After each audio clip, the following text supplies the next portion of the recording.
Story 1. My fiancé's best man is planning to joke about me being passed around in our friend group in his speech, and my fiancé secretly cancelled his health insurance to pay for our wedding. My fiancé, his best man, and I have known each other since we were kids.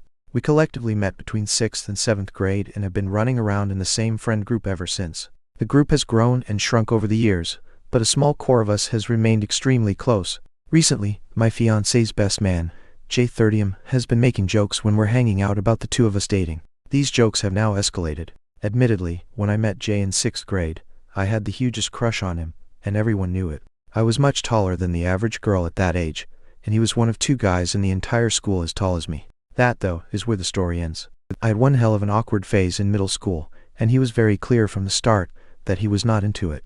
Post-awkward phase, as friends and adults, it was something we constantly joked about but never seriously, since everything between us had always been platonic. Now, this joke of me being rejected by him has recently turned into how he dated me first whenever my fiancé and I are around, despite the inaccuracy. An increase in it being brought up has been rather annoying, but it's something I've been able to brush off or quickly rebut. This escalated this weekend when 2 of my fiancé's groomsmen were over hanging out with my fiancé and me. The wedding was brought up, and after a concerning look between the two, they mentioned something had happened with Jay that they thought we should know about. Apparently, Jay had been telling them stories he was considering for his best man's speech, with the main one centering around how I had been shared around and had made my way through the entire friend group. While they kept what was explicitly said fairly vague out of respect for me, they were clear that he crossed the line and insinuated that I had slept with the entirety of the group attending the wedding. They were very clear with Jay that he could not say anything like this in his speech or toast. Jay responded with "and I know," stating that I had already made it clear my maid of honor would be proofreading all speeches prior to the wedding, so he wouldn't be able to get away with it anyway. However, he ended the conversation by saying something along the lines of, "But what if I could?" leaving the possibility open. Out of all the groomsmen in the party 6, including Jay, these 2 were the only ones in this core friend group, and the only ones I had any sort of history with that could potentially be notable. It was all prior to high school and very innocent.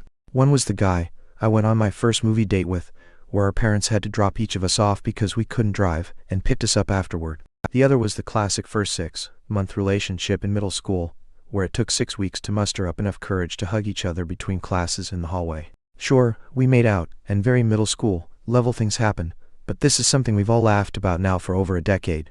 I wasn't the only girl in this larger friend group, and throughout the years, this was something that happened pretty frequently. Because we grew up in a smaller area, overlaps like this happened regularly in every group, and even more so as we went through high school. My fiancé is the only one I have seriously dated or had any sort of intimate relationship with in this friend group. We had an on-again, off-again relationship throughout high school that ended for a bit once I moved out of state for college. However, we remained close friends and eventually reconnected when I moved back in 2019. We started dating in 2021 and got engaged in 2023. He's the only one in all of this I've ever slept with who has seen me naked and so on, making the situation even more odd and off-putting. Jay and I have been close friends since high school. When my fiancé was in a toxic relationship that isolated him from Jay, Jay would reach out to me for advice on school girls, relationships, and more. He had always been our #1 supporter, advocating for my fiancé and me to reconcile our relationship throughout college and into adulthood. He even took a bit of credit and would throw around "I told you so" here and there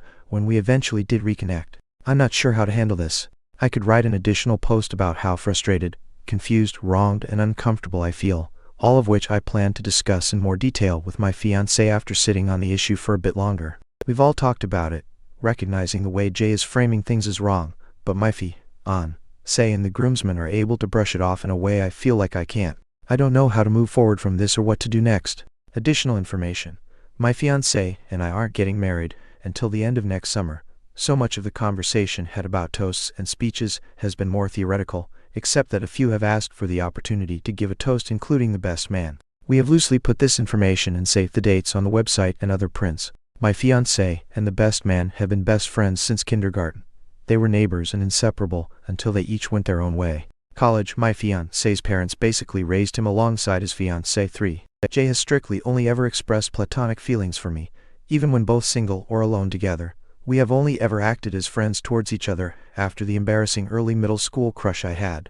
Update 1. April 3rd, 2024. First, I wanted to thank those who were clear and honest about how alarming the situation was from their perspective. When posting, I was still processing various feelings about the matter and still am, which not only limited my ability to really look at the situation from a different perspective, but also left me in a state of paralysis about what to do next, both long and short term. Given the nature of this situation, there was a lot of historical context that was omitted to avoid making the original post too lengthy. I have done my best to include context that seems most relevant based on the original comments in my update below.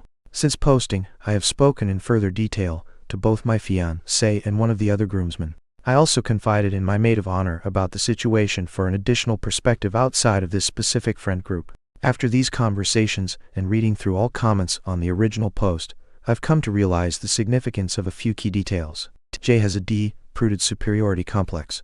He always has, and it is something many in our friend group have become accustomed to. He has always been the type who seemed to believe he was the standout among his friends, whether that be through education, athletics, his career, or with women. Jay has also always been a bit egocentric, and a lack of accountability or consequences for his actions has been growing for some time now. Despite it almost always being unintentional, he is more often than not oblivious to the inconveniences and harm he causes others, as long as it is beneficial to his personal ego. This is about jealousy from a few different angles, but not about me specifically. When looking at the full picture, this escalation feels like a continued attempt to knock my fiancé down for reaching the next stage in life, whether that is because he has reached it before Jay or has moved onward without him. I cannot say for sure. Jay has issues with misogyny that have also been escalating in tangent with everything else. His lack of respect for the women he has dated seems to have increased. Much of the personal tension he and I have had recently pertains to his perspective of women, which has begun to veer into a more disrespectful realm, alluding to an increased belief that due to their gender alone, women are inferior. The good friend he was to me over the years, who was always kind and supportive and never overstepped boundaries, who was always there when needed, can exist in tangent with the above information. They are not mutually exclusive. Life happens and people grow, sometimes in opposite directions.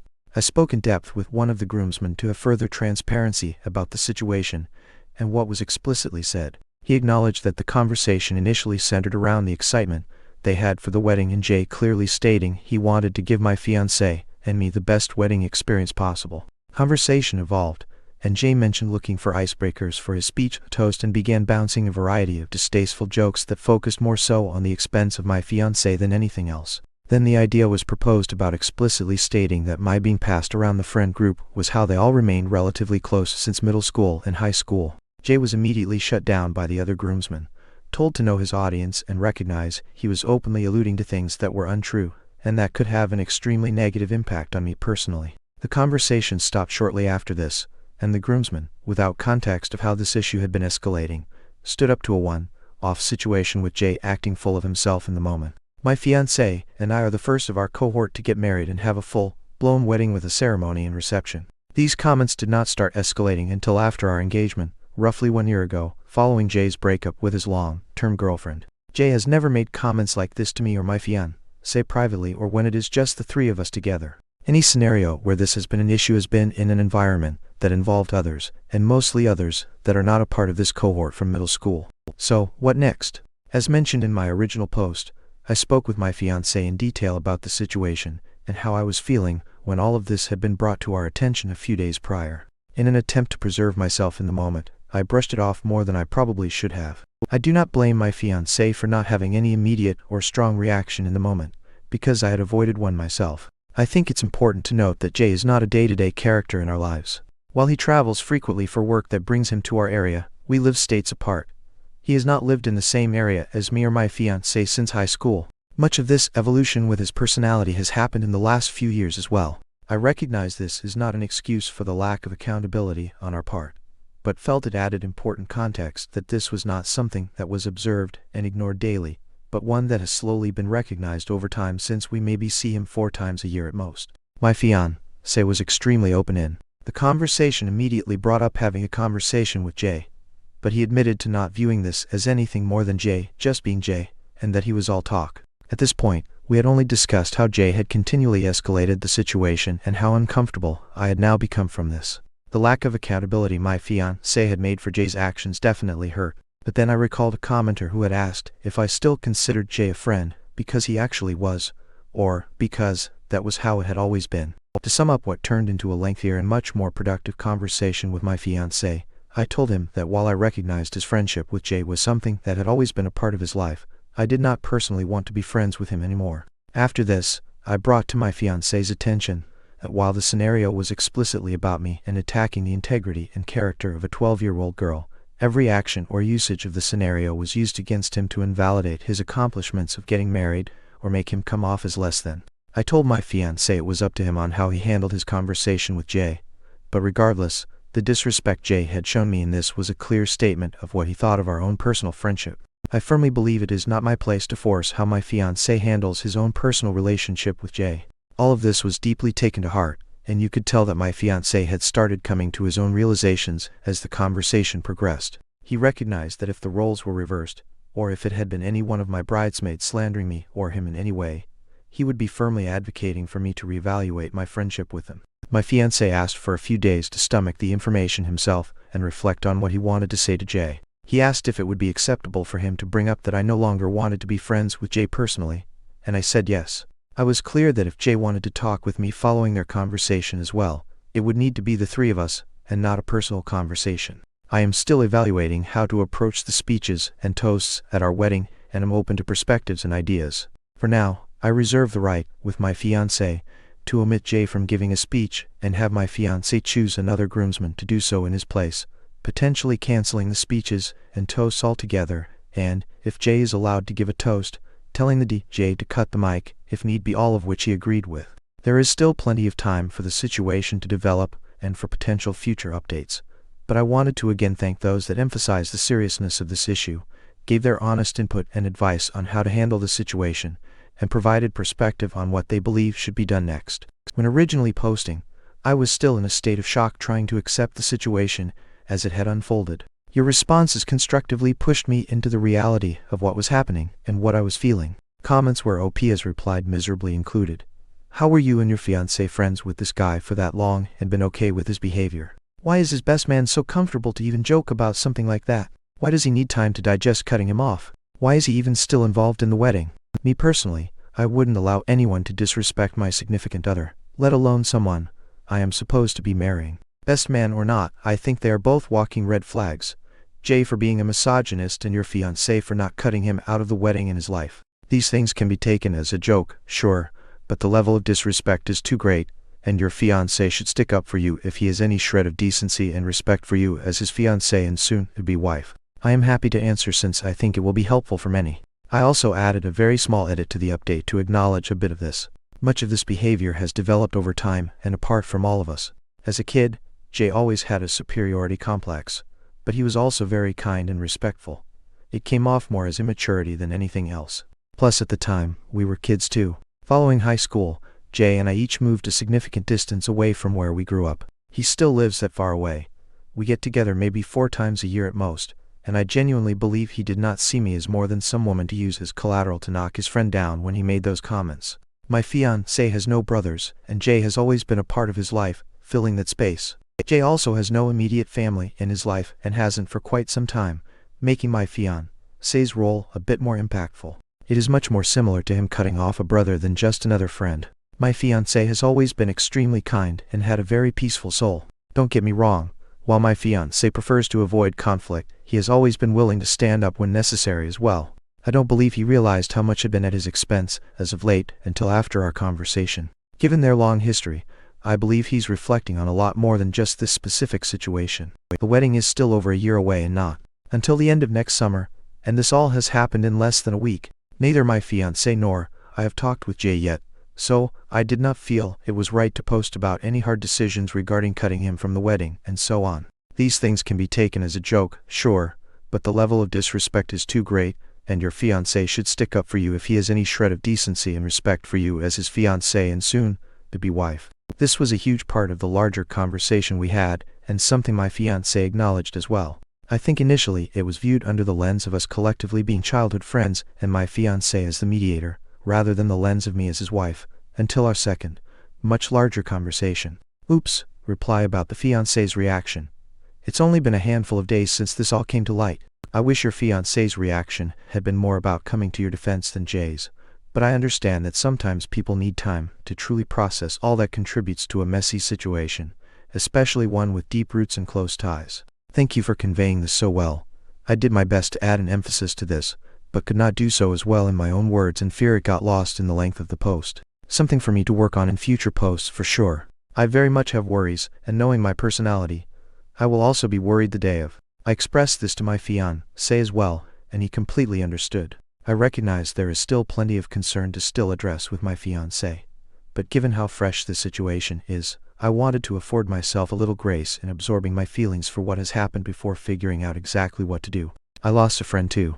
Update 2, October 11, 2024. I'm considering canceling our wedding and calling off our engagement over a pizza. Buckle up because this is a long one. While the drama around my fiancé's best man has simmered, the deeper issues surrounding a lack of support have emerged. Apologies in advance for this not being centered around my fiancé's best man. Not much has honestly changed. A conversation between them was had, much of which was my fiancé assuring him that things would blow over and accommodating Jay's stresses, that it was only a joke. While my fiancé acknowledged that what was said was wrong, the conversation wasn't to set boundaries. I eventually had to have my own conversation with Jay, which my fiancé stood silently in the room for. I reached my breaking point 2 weeks ago, following everything with his best man, and a few other challenges we had been facing. I tried to put my best foot forward these past 6 months.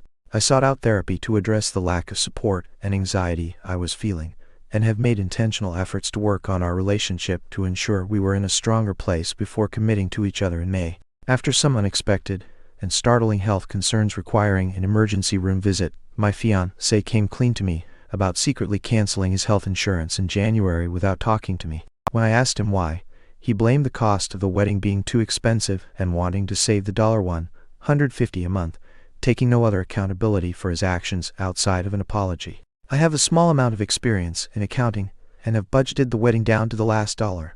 This has included consideration of inflation and other potentials as well. In total, from the smallest decoration to the cost of a marriage certificate, everything comes down to around $22,000, all of which I have strategically budgeted for throughout our 2-year engagement.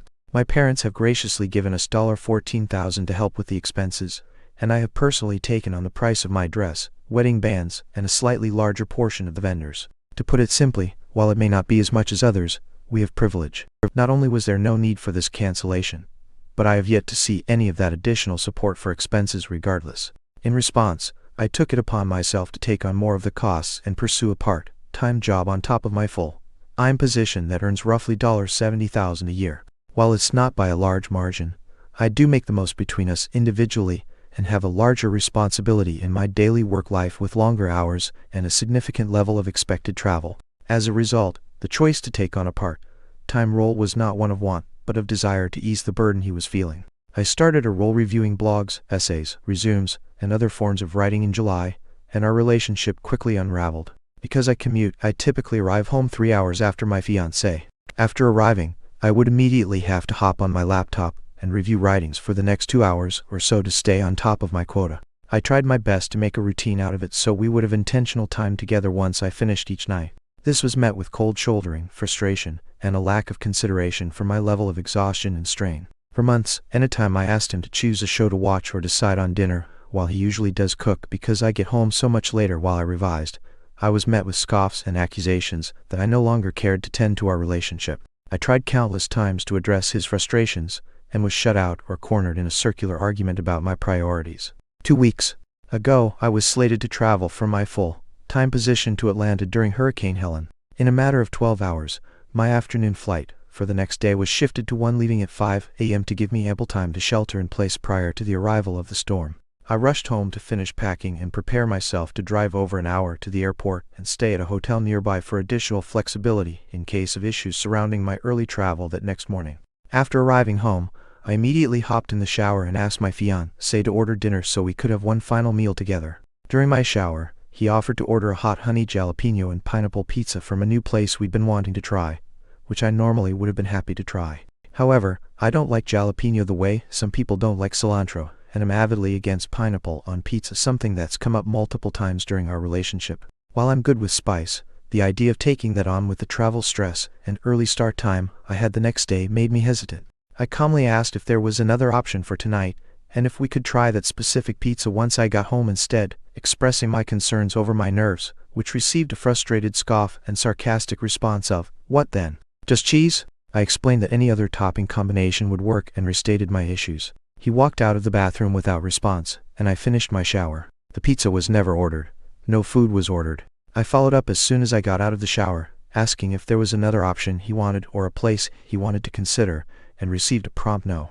As I finished getting ready, I asked if anything had been ordered again, and no. I finally snapped and begged and demanded him to order the hot honey pizza because I was out of time. He accused me of making him feel like he was forcing me into the decision, but after a bit of back and forth, the pizza was ordered, and the mood immediately shifted. Everything was peaceful, warm and loving at home up until I left. Yet, I cried the entire hour and 15-minute drive to the airport hotel. I cried the entire next day throughout the storm in Atlanta, and the entire day after. Following a lack of sleep, stress, and intense emotions, I had a complete mental breakdown, realizing I can't live like this. I called my fiancée and poured out every frustration, emotion, and feeling, which I admit was probably not presented in the best light, but none of it was well received. In the 2 weeks since, despite many attempts, conversations have gone nowhere, with only ultimatums being offered for me to make. I've proposed countless alternatives that focus on us working on ourselves and together these next few months, but he is only seeking an answer to whether or not we will be getting married next summer and has made it known this is a decision that must be made by the end of October. At this point, I don't see how I can possibly gain the confidence to commit myself to him by next summer. For the sake of not doubling the length of this post, I will leave it at this for now. All of this is being discussed with my therapist at this time. He has chosen not to pursue counseling with me despite my asking and advocating. Many words have been expressed, and I am trying, but I'm starting to second guess and waver on just how far love can get me through all of this. Story 2. Parents secretly brought my brother to my wedding without telling me, so I made a toast revealing how he slept with my ex years ago. Now, his pregnant wife filed for divorce. This is going to be a long read, so I apologize in advance. I 32 and got married to the love of my life, Meg 25F, last week. The wedding ceremony was beautiful, though it involved some drama that could have been avoided, to be honest. Because of what happened, my brother might be going through a divorce.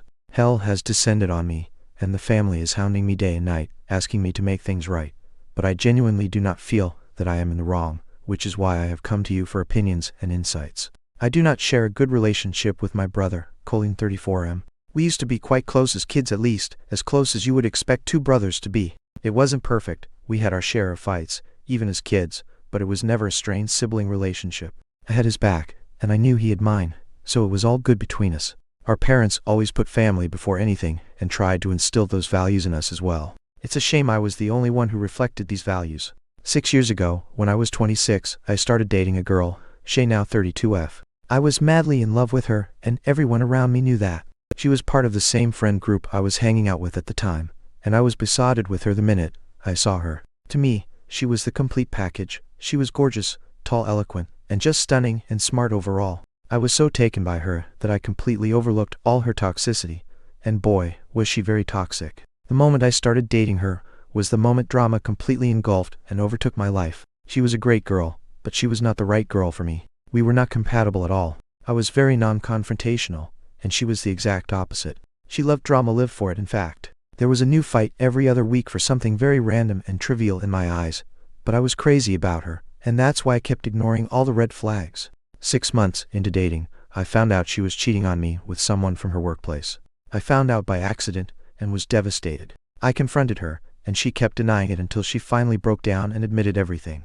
I was heartbroken, but she apologized profusely. She said she had made a mistake and would do anything to gain my trust again. Stupidly, I believed her. I gave her another chance, even though I knew I shouldn't. I have always believed that cheaters never change, and I have never been proven wrong. All through my life, I have known cheaters in various capacities, and none of them could change their ways. I knew all that and still gave her a chance because I believed, or rather wished, that this time, it would be different, and she wouldn't be like the others.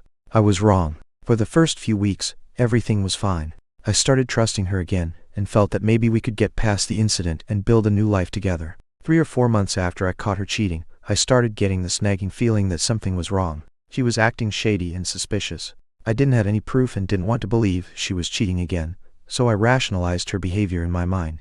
But it kept festering until I finally asked her if something was going on, or if she had something to tell me. She became very defensive and said I was suspecting her for no reason, and that if I had decided never to trust her again, I should have told her so she wouldn't be wasting her time trying to earn my trust back. She basically gaslighted me into believing I was being paranoid, and that nothing was wrong.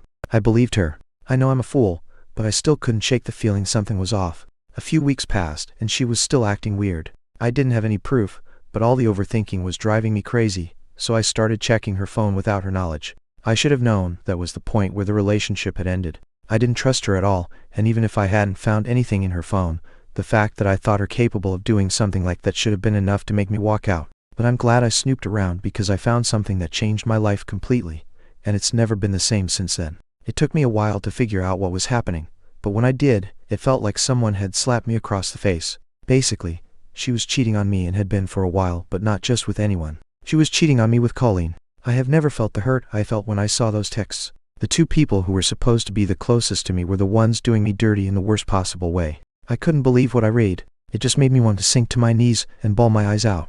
And that's when Shay entered the room and saw me with the phone. She started yelling at me, telling me I had no business invading her privacy, but I just showed her which chat I had opened, slammed the phone on the wall, and went outside. I think I walked for around 3 or 4 hours. She called me a couple of times, but I didn't respond. When she realized I wasn't going to talk to her, she made Colleen call me. He called me once and then left a couple of texts saying things like I want to explain, and it's not what you think, but I wasn't having any of it. What I had seen was enough proof, and I wasn't going to deny my own eyes. I went back home and texted Shay to collect her stuff from my place. The next day, she called me again, but I didn't answer. For the next few days I was pretty numb. I wasn't talking to anyone. She got her things and left without a fuss, which I was grateful for. Colleen didn't try to get in touch after that, and how could he? What could he possibly have to say to me after what he'd done? But I think a week or so later, I called up my parents and told them exactly what had happened. I also told them that Colleen was dead to me and that I wouldn't be coming home when he was around. They were hurt by the situation, but they supported me. Initially, they also took Colleen to task and stood by me for the first few months. From what I know, Colleen got really defensive and told them Shay and he were in love, but they weren't having any of it, and I'm very grateful for that. I just cut Colleen off completely and went to therapy. In therapy, I realized how toxic Shay was for me, and that's when I began to genuinely believe that God had actually saved me through this whole fiasco. Even though it hurt like hell, I moved on from that incident gradually, but I never forgave Colleen and never spoke to him again.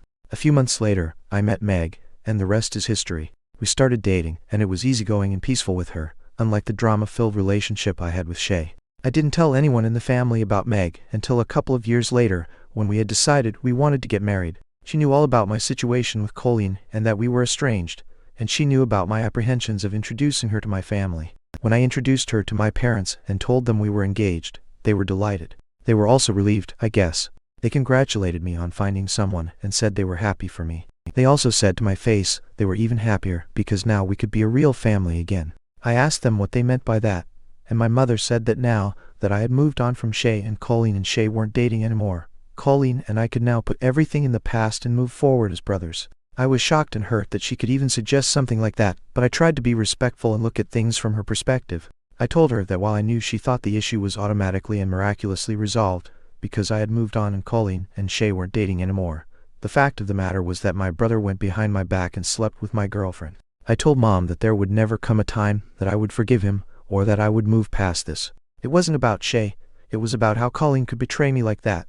Mom got angry when I said this and told me I had to realize that no matter what happens, Colleen and I are family, and as brothers, we have to stick together no matter what. I told her this little family lesson should have been given to Colleen too, that we stand by each other and remain loyal to each other no matter what.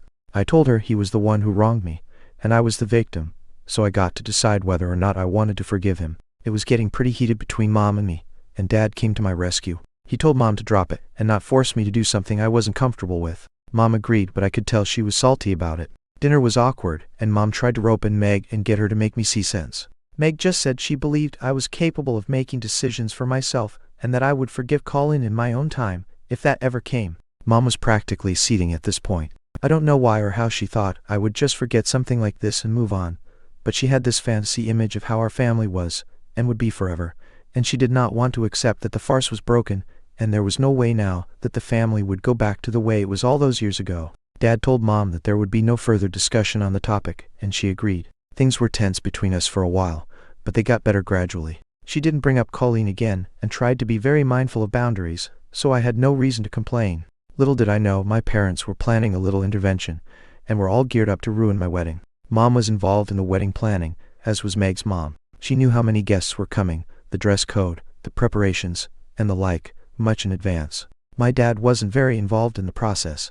Mom did nothing suspicious during the entire planning period. Colleen was not mentioned even once. She even apologized to me, saying she shouldn't have pushed me so hard that day, and that she had begun to believe there was a chance at reconciliation. Realized she was wrong, because Colleen had wronged me in the worst way possible, so there was no reason for me to suspect her or doubt her intentions. But I was wrong.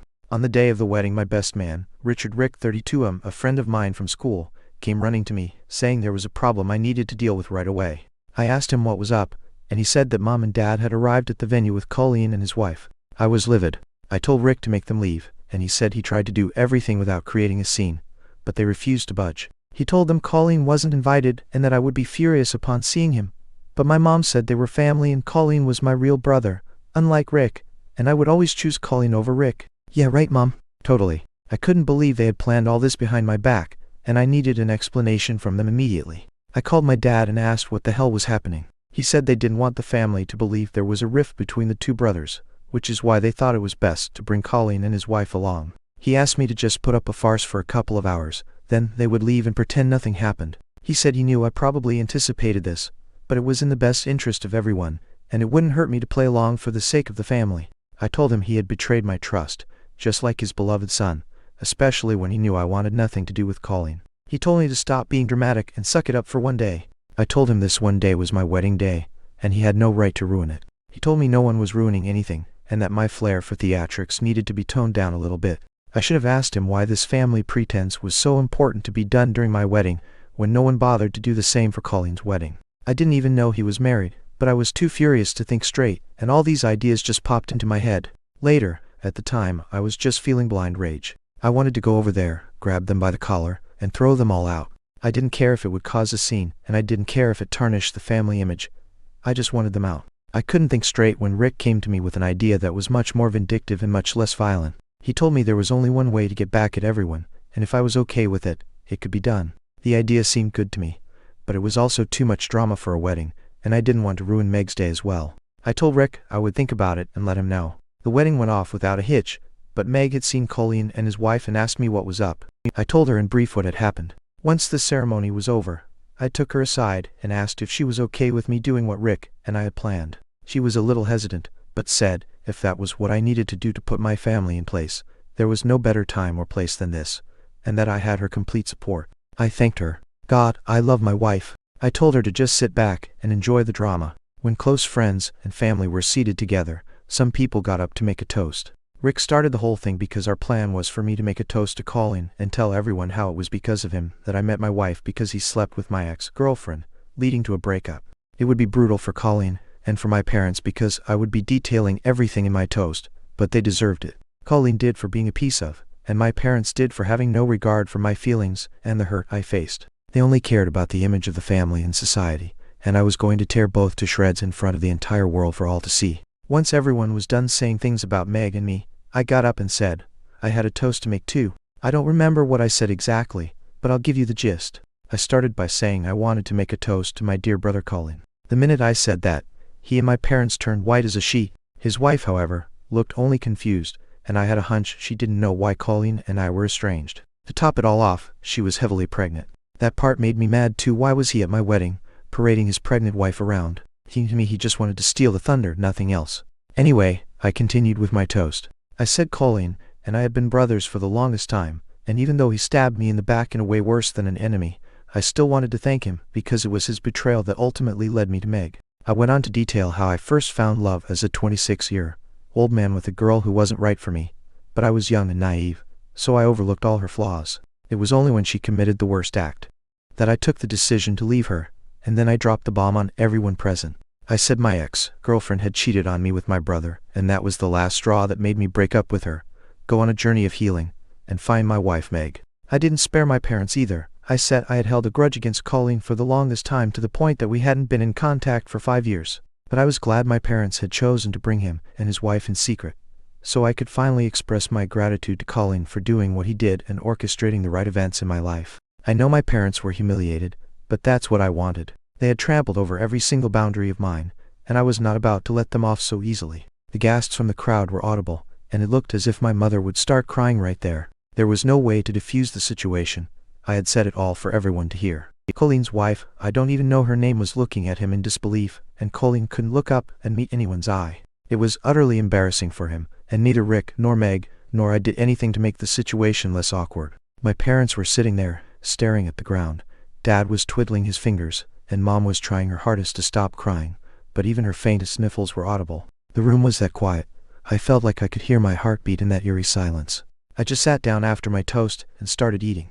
Everyone was staring at Colleen and my family, but nobody said anything. Finally, it was his wife who got up, apologized on his behalf, and thanked us for having them and allowing them to be a part of the celebration, and then she stormed off. I kind of felt bad for subjecting her to this humiliation for no fault of hers, but I couldn't help it. I had to take Colleen and my parents to task, and it's a shame she got caught in the crossfire. My parents and my dear brother left soon after, and only then did the real fun begin. However, my parents, especially my mother, had bombarded me with texts saying I had no right to air the family's dirty laundry in public, and that I had torn their dignity to shreds in front of everyone. I didn't respond because I wanted to enjoy at least some of my wedding.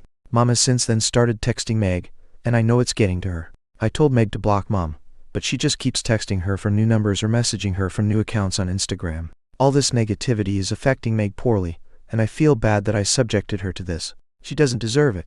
She's the one who saved me, and I've dragged her down to the dumps with me, and that's just not right.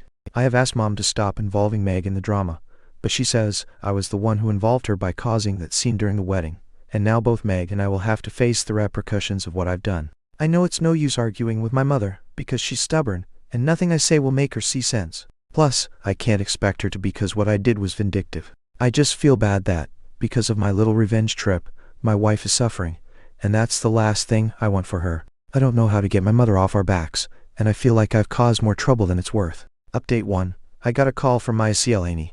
I didn't have her number, so I picked up. She was very nice and apologized profusely for calling without prior notice, but she said she wanted to meet me and hear my side of the story because what Colleen had told her was very different. She begged me not to tell anyone in the family she was coming to meet me, and I told her that I don't talk to them anyway, so she was fine on that front. Honestly, I was in two minds about this, but Meg said we needed to help her out because she was going to have a child, and she deserved to know the kind of person Colleen really was. Even though this is going to cause more trouble, I know Meg is right. Amy isn't at fault, and she needs to know the truth. I can't play a part in ruining her life when she's never wronged me. I agreed to meet her, but I'm very nervous. This has spilled over far beyond what I had anticipated, and I think it's not going to end well for Colleen. I don't feel bad for Colleen. That piece of deserves every single bad thing coming his way. I just don't want to be part of family drama again, and especially not drag Meg into it. I hope it goes well, though I know it won't. I saw Amy's reaction to the whole outburst during the wedding, and I know this drama won't end with me meeting her today. Update 2. The meeting went okay, I think. I felt so bad for her. She came alone, and she's pregnant. It seems like the baby will come any minute. It looked as if she'd been crying. Thankfully, Meg was there too, so she eased the situation a little. I asked Amy if she had any questions, but she said she wanted to hear the whole story again. I told her exactly what happened, how I found out, how I confronted him, and everything. I also told her how Mom was pestering me into making things normal between Colleen and me because of family. I asked her what story Colleen had told her, and she said Colleen had said that Shay and I were friends, but Shay fell for him. I couldn't accept that because I secretly had feelings for her all along, so I broke off my friendship with him. It was only a year after I stopped talking to her that Colleen and she got together, and even then, just briefly. I told her that was a complete lie. I don't know how long they dated because I never bothered to ask or find out. I asked her if my parents had told her the same story as Colleen, but she said no. She said Colleen had told her it was a very sensitive topic for the family, and since I had cut everyone off, my parents didn't like talking about me. It was very rare for me to be mentioned whenever she met Mom and Dad. I asked her if they had invited her to the wedding, and she said it was mostly Mom pressing them to go. Amy said she didn't want to attend because they hadn't received an invite. Plus, she knew about the bad blood between Colleen and me, but Mom basically blackmailed both of them into attending. Colleen didn't want to attend either. She said Mom kept saying we needed to let bygones be bygones and be a family again for the baby. She thought maybe I had indicated to Mom that I wanted Colleen to be there, so she never tried to confirm with me. Also, she never thought the reality would be so different that it would completely turn her life upside down. I felt really bad for her, but there wasn't anything else I could do. Told her to let me know if there's any way I can help her. I don't want her to suffer just because my brother is a horrid human being who not only betrays his brother, but also lies to his wife. I think she's going to go forward with the divorce because she seemed pretty upset about the whole thing. I just hope it works out for her. It's not easy being a single mom out there. Update 3. Amy has filed for divorce.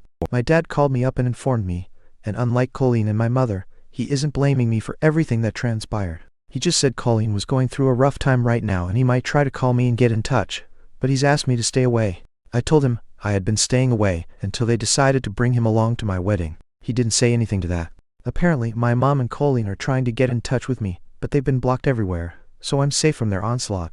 I don't know the actual details of the divorce, but I do know Colleen isn't taking it well because he really loves Amy. I think karma has finally come back to bite him in the ass, and I can't help but feel a little smug about it all. I feel bad for Amy and Meg, and I think we're going to offer her help when the baby comes, but I don't feel an ounce of guilt or remorse for Colleen. He deserves it. He broke me once on purpose, and now he's broken himself. That's just how it is when you betray someone's trust and wrong them. Story 3. My religious girlfriend said she got drunk and had fun with 4 men at her best friend's party after she spent a week crying in bed. But it is much worse than that. My girlfriend, will call her Katie, and I met in college and have been together for 4 years. I'm the first person she's ever had a relationship with because her parents were strict in high school. Our parents are religious and don't believe in sex before marriage, and while I don't really care, she's very close with her parents, so we've been waiting. Now that she's graduated, I was planning on proposing within the next few months. I had a ring picked out and everything. I was head over heels for this girl. That all changed last night, or last weekend really. Katie has had a male best friend since high school that her parents never liked because he claimed to be gay. Let's call him Liam. She was excited to be going to the same college as him, because it meant they could hang out as much as they wanted. I've never been a big fan of the male best friend thing, but he's gay, so whatever, except 2 years ago, he came out as bisexual. I never really liked the vibes when he was around her, so I asked Katie to stop hanging out with him alone. She accused me of not being supportive of him and trying to control her, just like her parents. I told her it was her choice if she wanted to keep seeing him alone, but I wouldn't be sticking around for it. It was the biggest problem we'd ever had in our relationship, but we worked through it. Compromise was that Liam and his boyfriend could hang out with me and my girlfriend together as couples, but never alone. I never wanted to cut her off from her friends with this stipulation. However, the 4 of us only got together twice before Liam ended up transferring to a different college over the summer. My girlfriend stayed in contact with them over Discord and remained friends with both of them when they broke up, forming a gaming server with them and some of their other friends. Most of these friends were men, but she assured me nothing funny was going on. Most of them even had girlfriends. She said last weekend was Liam's birthday party, and he invited her. Katie wanted to talk to me about it first to make sure I was okay with it. She said she wanted to go since she hadn't seen him in 2 years, and it was only a 2-hour drive away. A bunch of her friends from the Discord server that she had never met in person before were going to be there, women included, and Liam's girlfriend would be there too. Since I had a weekend trip planned, leaving Friday and returning Sunday, I unfortunately wouldn't be able to go with her. But I told Katie I trusted her and had no problems with her going to see her friends. The problem started Saturday night. She texted me in the morning when she was leaving for the party. She texted me when she got there, and she texted me a couple of times throughout the evening. Katie told me that she had planned on driving back around 9 or 10, but it was around that time that the text messages stopped. I assumed she was just having a good time and didn't want to seem controlling, so I didn't bother her. I did stay up to watch her location and make sure she got home though, and she did around 2:00 a.m. It was unusual, but I trusted her and didn't want to make any assumptions. I would call her in the morning, and she would explain that she just got carried away having fun with her friends. I thought I called her Sunday morning, and she didn't answer. She texted back a few minutes later that she had been sleeping, had a hangover, and wasn't feeling well. That was very strange because Katie doesn't drink. I told her to drink lots of water and that I hoped she felt better, and then I got on my flight home. When I arrived at my apartment, I found her curled up in my bed in the dark. She has a key to my apartment, but hardly ever needs it, because usually, I'm with her to do the unlocking. I asked her why she hadn't stayed at her apartment to rest up, but she didn't say anything. Since then, the entire week, she has been saying she's not feeling well and has not left my room. She's taken off work, and I've been going home on my lunch breaks to make sure she was eating. I was worried about her, but in the back of my mind, I was also suspicious about what had happened at the party over the weekend. Late last night, Katie woke me up from the couch sobbing. It was the first time she had left my room since I'd gotten home, other than to use the bathroom. I consoled her until she had calmed down enough to be coherent and asked her what was wrong. She told me she had done something horrible. She told me Saturday night she had somehow gotten really drunk on accident, and Liam offered to drive her home. 3 of her friends from the gaming server on Discord got in a second car to follow them to take Liam back home. After they got to Katie's apartment, they helped her up the stairs and into her apartment. Then she said she had sex with them, all 4 men. Katie said she doesn't remember most of it, that she was really out of it. She said she's been sick ever since, trying to figure out how to tell me because she loves me so much and didn't want to hurt me. I didn't want to hurt me, but she gave away her virginity that she was supposedly saving for marriage to 4 other men, instead of the man who spent the past 4 years caring for her. She said she wanted to tell me right when I got back, which is why I found her in my apartment, but she couldn't bring herself to because she didn't want to lose me. She begged me not to break up with her. I told her I needed some time to myself to think. She then begged me not to make her go back to her apartment. I didn't feel like fighting, so I just told her she could go back into my room. I could hear her crying intermittently all night. I have to admit, I was brought to tears myself. I can't believe how she would throw away our whole relationship, the 4 years we've built together, over one party. I was going to propose soon. I trusted her, and now it's broken. I'm at work, and I haven't been able to focus all day. Part of me wants to tell her to get out the second I get home, if she's still there, and that I never want to see her again. Part of me wants to talk to her more and see if there's anything left to salvage. I can't tell which side is more unreasonable. How do I navigate this? Update. October 6, 2024. Trigger warnings all over this. Sorry for everyone who didn't get that on my last post. My girlfriend has gone to bed early, and I have nothing better to do, so I'm finally getting a chance to write this. First, something you can skip through to the actual update if you don't care. I think my other post was taken down for being fake. One of the biggest reasons people seem to think it was fake was because I wasn't spending time in the comments denying every accusation. I hadn't even opened Reddit since I left work to go check on Katie. It wasn't anywhere near my top priority at the time. For some quick and easy debunking though. One moment he says he has her location, and the next he's surprised she's at his apartment. I checked her location Saturday night solely to make sure she got home okay. After that, I did not check her location because I am not a stalker who tracks her every move. On iPhone, it shows your location in the text messages with that person, so he either hadn't looked at their texts at all between his flight and getting home, or it's made up. Not everyone has an iPhone like you. I do, but my girlfriend doesn't, so we use an app, and no, I don't get notifications from the app because, again, I don't need to be a stalker. The random excessive details? Sorry. Like I mentioned, I had been stewing on everything since she told me what happened that night, and I just wanted to get it all out. Those were all the details I had floating around in my head surrounding the situation. The update is full of typos, while the main text is immaculate. OP only wrote the update in the TLDR. My apologies for being a bit of a mess, and in a rush after realizing my girlfriend might have been raped. That's my bad. I've been back and fixed them, by the way. I had no idea my post would get hundreds of more comments after I closed Reddit that would skeptically analyze everything I wrote to the letter. There's absolutely no concern that she's gotten pregnant. No worries about STIs, not at the time, no. I didn't even know if I was going to stay with her. Pregnancy and STIs would have been a concern if I did, but at the point of writing, I believed she had cheated on me and was leaning towards breaking up with her. No worries that she was potentially drugged and raped. Again, not at the time of writing. I was still reeling from what she had told me, that she had sex with 4 men. She didn't say anything about getting drugged or being raped, which was something I would have assumed she'd have mentioned. That was before I read all the comments that she may be in denial herself, which hadn't even occurred to me. So this religious girl who wanted to wait for marriage suddenly wanted a train run on her. Obviously fake? No, as it turns out, she did not want any part of what happened. For everyone who said someone in my position wouldn't have taken the time to write everything out for a post, well, look at the rest of the subreddit. If people in sticky situations didn't post about them, there wouldn't be any posts on here at all. To everyone who suggested either it was fake or she must have been a cow for 4 men to carry her up the stairs, you can personally off. Everything above was a whole load of presumptuous BS, though I do wish everything I wrote wasn't true. For the record, I only wrote all that out so people wouldn't harass me on this post. 2. Here's where you can skip to if none of that pertains to you. After reading all the comments that opened my eyes to what really happened, thank you so much to everyone who helped with this. I left work a little before lunch and immediately went home to check on my girlfriend. She was, as I had left her, curled up in bed and crying. The first thing I did was just go hold her after asking for consent. I cried with her. After a while, I gently brought up what happened that night. Did she actually want any of that to happen? A lot was said, but long story short, as many of you suggested, she did want to clear some things up. These friends that she was with at the party were not just random people she met online. They were personal friends of Liam, who she had been best friends with for 8 years. While she herself had never met them in person, they were people she had talked to and gamed with over the past year or so. I would hear her talking with them over the headset, and I never noticed anything strange. She's pretty shy and introverted, so I was happy for her to have friends to play with while she gamed. They weren't all men either. From what she said, there were 4 or 5 women in the server as well. Of the people at the party, 3 of the men and 2 of the women attended. Also, there were Liam's girlfriend, a couple of other friends, and a few of their partners. All in all, there were only around 15 guests, and everyone knew each other for the most part.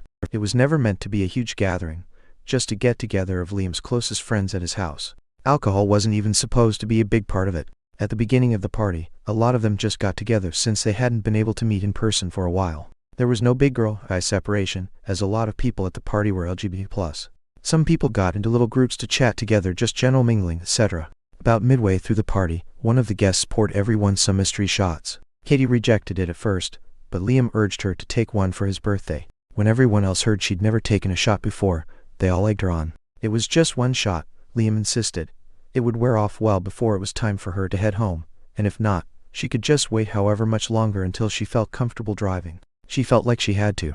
From that point, things got a little less clear. There was more hanging out, there was more alcohol, and people she wasn't sure about kept handing her drinks and insisting she didn't want to ruin Liam's party. She knew if nothing else, he would look out for her. She didn't feel right, but Katie said she thought he would have told her if something was wrong, and he kept telling her everything was okay. She remembers feeling really sick. She remembers seeing others passed out on the couch. She remembers Liam saying he wanted to personally take her home, driving her car to make sure she was okay. He felt bad he had let her get so messed up, he said. She remembers one of her friends from Discord telling Liam he would follow them in his car to take Liam back after, and she remembers 2 more guys from Discord getting in his car. She remembers Liam giving her a bottle of water in the car to help her sober up. She remembers them carrying her up the stairs to her apartment and laughing, being brought inside her apartment. I'm not going to describe any further than that. She didn't want any of what happened. Was she naive? Maybe. Did she probably miss some red flags and make some choices she shouldn't have? Sure. Katie did not deserve that. The fault belongs with the men who did it.